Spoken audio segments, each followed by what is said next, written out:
آؤ اصلاح کے لیے اپنے ان معاشروں میں اصلاح کا کام تیزی سے شروع کر دو. اگر آج تھوڑی سی تمہاری حرکت باقی رہے گی تو امید ہے کہ ہماری جو نئی نسلیں ہیں وہ اس بات پر تو باقی رہے. میں سعودی عرب میں دیکھ کر کے آیا ہوں جنہوں نے اپنے بچوں کو آسٹریلیا امریکہ میں پڑھانے کے لیے بھیجا تھا. آج وہ بچے پلٹ کر کے آئے ہیں اور وہ پوچھتے ہیں ہو از دا محمد. محمد کس کا نام ہے؟ یہ ریئل بات میں آپ کو بتا رہا ہوں. ارے جہاں اسلام کا مرکز رہا، جہاں سے اسلام پھیلا پھولا، ان کے بچے آج غیروں کی گود میں ڈالے جانے کے بعد آ کر اپنے نبی کو پہچان نہیں پا رہے ہیں. تم نے بھی کیا سوچا ہمارے بچوں کو سوشل میڈیا پر چھوڑ دیں گے، یہ سارا کچھ موبائل سے، گوگل سے، انٹرنیٹ سے سیکھتے رہیں گے؟ کل کو یہی بچے کھڑے ہوں گے جو اپنے نبی کو نہیں پہچانتے، وہ اپنے باپ کو قیامت میں کیا پہچانیں گے؟ اور تمہارے مرنے کے بعد کیا ہی سالے ثواب کر سکیں گے؟ ادھر تمہارا جنازہ لا کر کے رکھا گیا ہوگا، تمہارا بیٹا باہر کھڑے ہو کر کے انتظار کر رہا ہوگا، نماز ہو جائے گی تو اٹھاؤں اور ڈا کر کے دفن کر کے آؤں.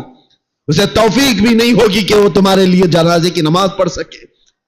کیوں ایسے معاشرے میں جینے کی ضرورت ہے؟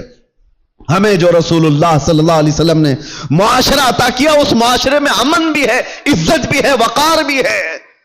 آؤ واپس سے پھر اس ماحول کو بنانے میں آپ سب سترک ہو جاؤ، متحرک ہو جاؤ.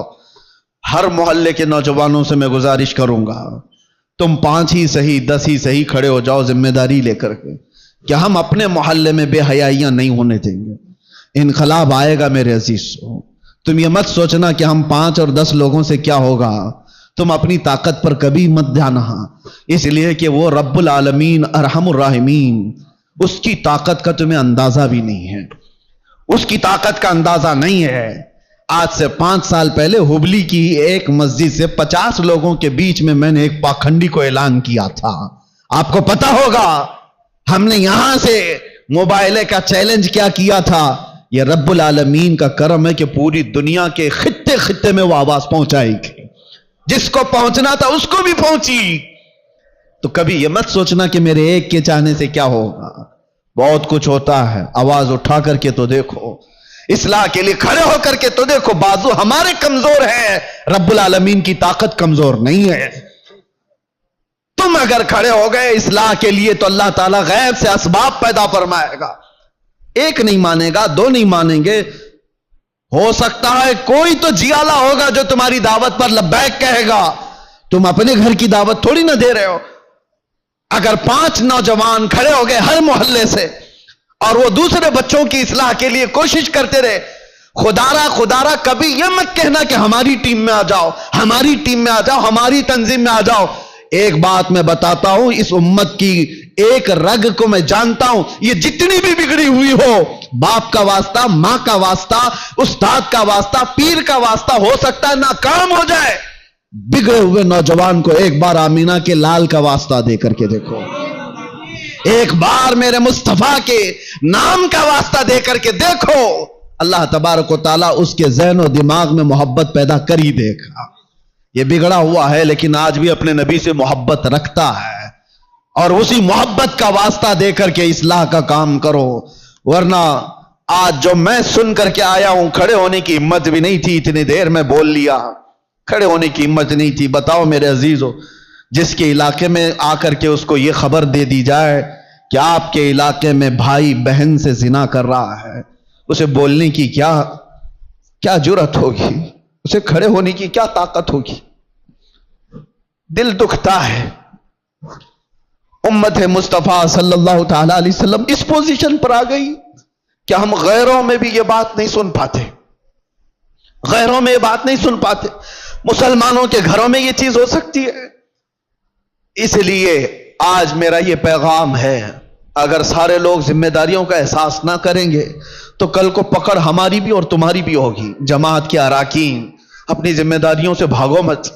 اللہ نے تمہیں کسی خاص مقصد کے لیے اس مسجد کی خدمت عطا کی ہے. ہر مسجد کے لیے کہہ رہا ہوں، اسی مسجد کی بات نہیں. تم اپنا کھویا ہوا وقار اٹھاؤ، سنبھالو. 2-4 لوگ تمہارے ان فیصلوں کے خلاف ہو جائیں گے، کوئی پرواہ نہ کرو.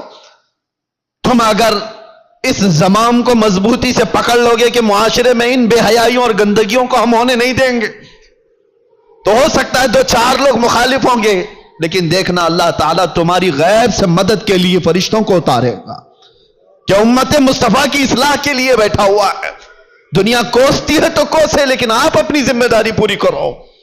کوئی بچہ بگڑتا ہے تو معاشرے کے ذمہ دار اراکین جماعت اس کا بہت باریکی سے جائزہ لے اور اس پر پکڑ بنا ہے، ورنہ ہاتھ سے نکل جانے کے بعد پھر اصلاح نہیں ہوتی۔ اللہ تبارک و تعالی ہم کو خیر امت میں جس طرح سے رکھا ہے، ہمیشہ خیر امت کے اس لقب کو سنبھالنے کی توفیق عطا فرمائے۔ رب تبارک و تعالی ہمارے اس بگڑے ہوئے معاشرے کو پھر سے اصلاح کی توفیق عطا فرمائے۔ یا رب العالمین، یا اکرم الاکرمین، تیرے دربار میں عاجزانہ فقیرانہ التجا ہے کہ مولا ہم ویسے ہی بغیر کسی قیادت کے بھٹکے ہوئے ہیں۔ اے اللہ، ہم کسی کے ساتھ کوئی بغیر مرکزیت کے آوارہ ہے، اے اللہ تو بھی ہمیں تنہا نہ چھوڑ دے۔ تیرے نبی کا واسطہ مولا، اس امت کو اس یتیمی کے حالت میں تنہا نہ چھوڑ، ہمارے معاشرے میں غیب سے اصلاح کرنے والوں کی جماعت پیدا فرما۔ اے اللہ، علماء صالحین کو ہمارے درمیان پیدا فرما، ہماری قوم کو اور ہمارے بچوں کو تیرے حبیب پاک کا سچا شہدائی بنا دے۔ اے اللہ، اے کریم خدا، جن بے حیائیوں اور برائیوں سے ہمارا کلیجہ منہ کو آتا ہے، ان بے حیائیوں اور برائیوں سے ہمارے گھروں کے دروازوں کی حفاظت فرما۔ یہ بے حیائی ہمارے گھر کے دروازوں پر دستک نہ دے، ہماری اولاد، ہماری بہنیں، ہماری مائیں، سب کی عزتوں کی حفاظت فرما۔ مولا آخری دم تک تیرے نبی پاک کے غلاموں میں ہمارا شمار فرما، اور مرے تو تیرے نبی کی محبت میں دنیا سے جائیں، خاتمہ بالخیر عطا فرما۔